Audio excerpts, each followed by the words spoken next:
Today, discussion of practical number 7.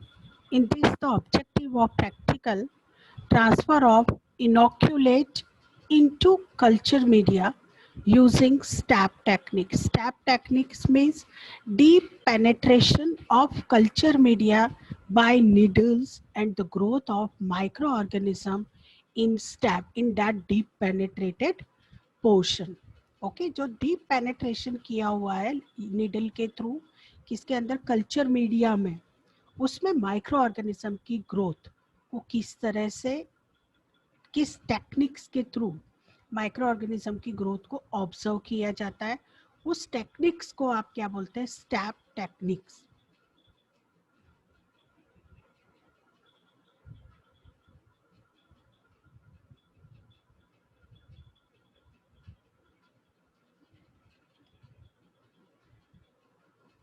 Reference ये step techniques कहाँ पे इंक्लूडेड है practical microbiology written by R S. Gaud Nirali Prakashan Pune 2006 in page number 76. All the details related to the practical available in page number 76. The requirements for this experiment is first microbial culture E. coli and Sarcina lutea, sterile bactericidal, sterile nutrient agar, sterile culture tubes, tube rack, laminar airflow bench, and Bunsen burner, along with inoculating loop. Theory. It is sometimes necessary to remove the free oxygen, means the air, from a culture during the growth. ठीक है growth के duration में ये बहुत ज़रूरी होता है कुछ माइक्रो ऑर्गेनिज्म को कल्टीवेट करने के लिए कल्चर करने के लिए कि जो उसको इन्वायरमेंट दिया जाए वो क्या है ऑक्सीजन फ्री होना चाहिए and some microbe source retard growth by exposure to oxygen अगर वो माइक्रो ऑर्गेनिज्म को उसकी ग्रोथ रिटार्ड हो जाती है यानी इनहिबिट हो जाती है वो वहीं पे ग्रोथ करना बंद कर देते हैं अगर उनको एक्सपोज किया जाए ऑक्सीजन में तो इस तरह के these types of microbes can be cultivated in a depth of solid media. ठीक है जो डेप्थ है सॉलिड मीडिया का डेप्थ यानी कि मिडिल पोर्शन सॉलिड मीडिया का उसके अंदर उसकी गहराई में डेप्थ में जहाँ की ऑक्सीजन की रिक्वायरमेंट्स मिनिमम अमाउंट में प्रेजेंट है by the agar stab techniques इसीलिए अगार स्टैप टेक्निक्स का यूज़ किया जाता है in a oxygen free environment oxygen free environment भी नेसेसरी है प्लस जो आप ट्यूब्स यूज़ कर रहे हैं उसकी डेप्थ ऑफ सॉलिड मीडिया में माइक्रोब्स की ग्रोथ को ऑब्जर्व किया जाता है क्योंकि अगर ऑक्सीजन उसके अंदर प्रेजेंट होगी तो ये माइक्रो ऑर्गेनिज्म की ग्रोथ रिटार्ड हो जाएगी agar stab is nothing but only the nutrient agar containing tubes agar stab क्या है ये कुछ भी नहीं है सिर्फ देख लीजिए क्या है न्यूट्रिएंट अगार कंटेनिंग ट्यूब जो ट्यूब के अंदर न्यूट्रिएंट अगार है with step surface tube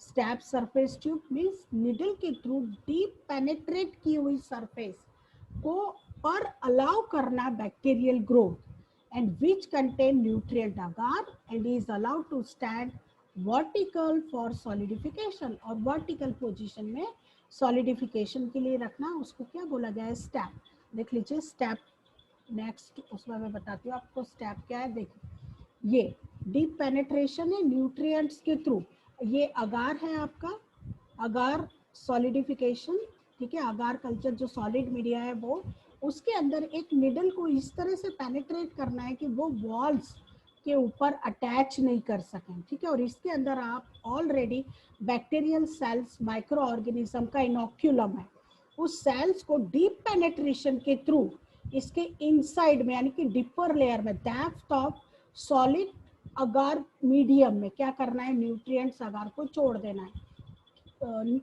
inoculum को छोड़ देना माइक्रो ऑर्गेनिज्म जिसकी ग्रोथ है तो और इसको आपको क्या है विदाउट वॉल को टच किए हुए निडल्स को वापिस बाहर निकालना इनोक्यूलेटिंग लूप को तो जो ये माइक्रो ऑर्गेनिज्म की ग्रोथ होगी वो आपका कितना इतने पोर्शन में माइक्रो ऑर्गेनिज्म ग्रो करेंगे ठीक है और इस पोर्शन में आपका ऑक्सीजन प्रेजेंट नहीं है नेक्स्ट स्लाइड देख लीजिए, ये रहा आपका, इसे बोलते हैं स्टैब। ये आपका अगार सॉलिड मीडियम के अंदर स्टैब बनाया हुआ है और इसी के अंदर माइक्रो ऑर्गेनिज्म की ग्रोथ ऑब्जर्व करने को मिलेगी, देखने को मिलेगी। ये है आपका स्टैब, किस तरह से स्टैब बनाते हैं और इसमें किस तरह से ग्रोथ होती है माइक्रो ऑर्गेनिज्म की। ठीक है, यही था। Agar stab is nothing but only the nutrient agar containing tube with stab surface tube. ठीक है, stab surface tube containing nutrient agar के अंदर एक ट्यूब रख दीजिए या फिर ट्यूब को बाहर निकाल लीजिए, उसकी सरफेस को वहां पे रहने दीजिए, which contain nutrient agar and is allowed to stand vertical for solidification. Solidification के लिए उसको वर्टिकल पोजिशन पे रख दीजिए, इज कॉल्ड स्टैब, उससे स्टैब बोला जाता है।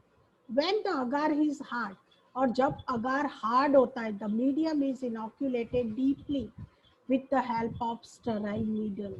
ठीक है, मीडियम को इनोक्यूलेट किया जाता है, जो बैक्टीरियल सेल है उसको कल्चर में कल्टीवेट करने के लिए किससे किसके थ्रू पेनिट्रेट किया जाएगा, with the help of sterile needle during inoculation. यानी कि जब हम सेल अगार मीडियम में छोड़ रहे हैं, एक core of microbial growth develops. ठीक है, इनोक्यूलेशन के बाद में जो कोर है, कोर यानी कि मिडल पोर्शन में आपका माइक्रो ऑर्गेनिज्म की ग्रोथ देखने को मिलेगी बैक्टीरिया की। This type of culture can be stored for several month. अगर वो विदाउट एयर है और आपकी ट्यूब ठीक है अच्छी तरह से है तो उसको आप एक महीने के लिए भी स्टोर करके रख सकते हैं और ईयर्स के लिए भी रख सकते हैं। If the tube is stored and sealed properly and prevent evaporation, उसमें से किसी भी तरह का इवोपरेशन नहीं, एयर नहीं मिलेगी, ऑक्सीजन नहीं मिलेगी तो इवोपरेशन भी नहीं होगा।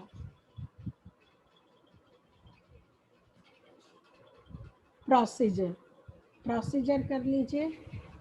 Prepare and sterile nutrient agar, sterile nutrient agar को प्रिपेयर करना है। aseptically transfer nutrient agar medium to the sterile tube।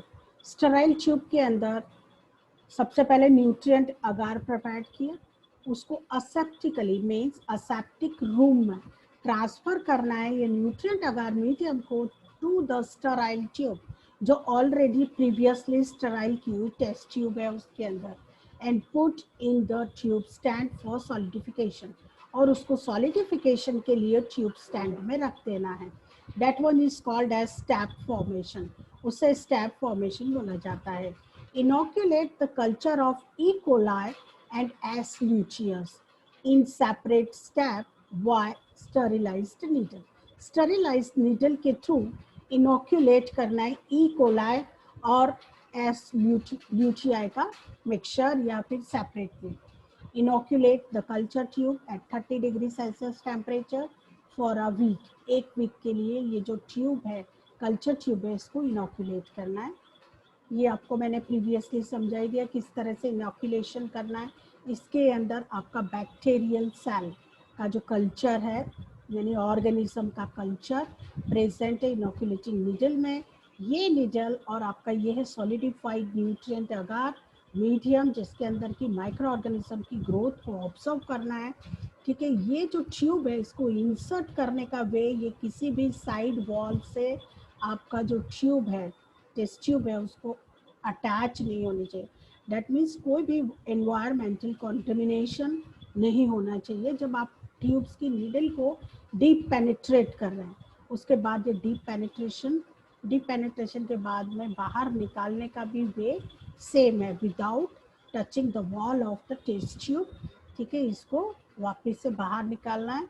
Then ये आपका क्या देखने को मिल रहा है, through striking method bacterial growth, किस तरह से बैक्टीरिया ग्रो कर रहे हैं आपका विदाउट ऑक्सीजन इन्वायरमेंट में। नेक्स्ट, ये किस तरह से स्टेप बनाया जाता है। ठीक है, किस तरह से स्टेप को बनाना और किस तरह से बैक्टीरियल ग्रोथ कल्चर को। Then observation, examine the appearance of growth, shape, size and other characteristic growth pattern को एग्जामाइन करना है। देन प्रिकॉशन, किस तरह के प्रिकॉशन लेने पड़ेंगे प्रैक्टिकल के ड्यूरेशन में। Inoculate microbes in the centre of culture tube, culture tubes के सेंटर में माइक्रोब्स को इनोकुलेट करना है. Do not touch it to its bottom or the sides. उसके बॉटम और साइड को टच नहीं होना चाहिए. Avoid cross contamination. किसी भी तरह का क्रॉस कॉन्टेमिनेशन नहीं होना चाहिए माइक्रोब्स का. Take all the precaution necessary for aseptic transfer. Aseptic transfer के लिए जितने भी नेसेसरी प्रिकॉशन है उसको बहुत केयरफुली यानी कि इम्प्लीमेंट करना है. Thank you.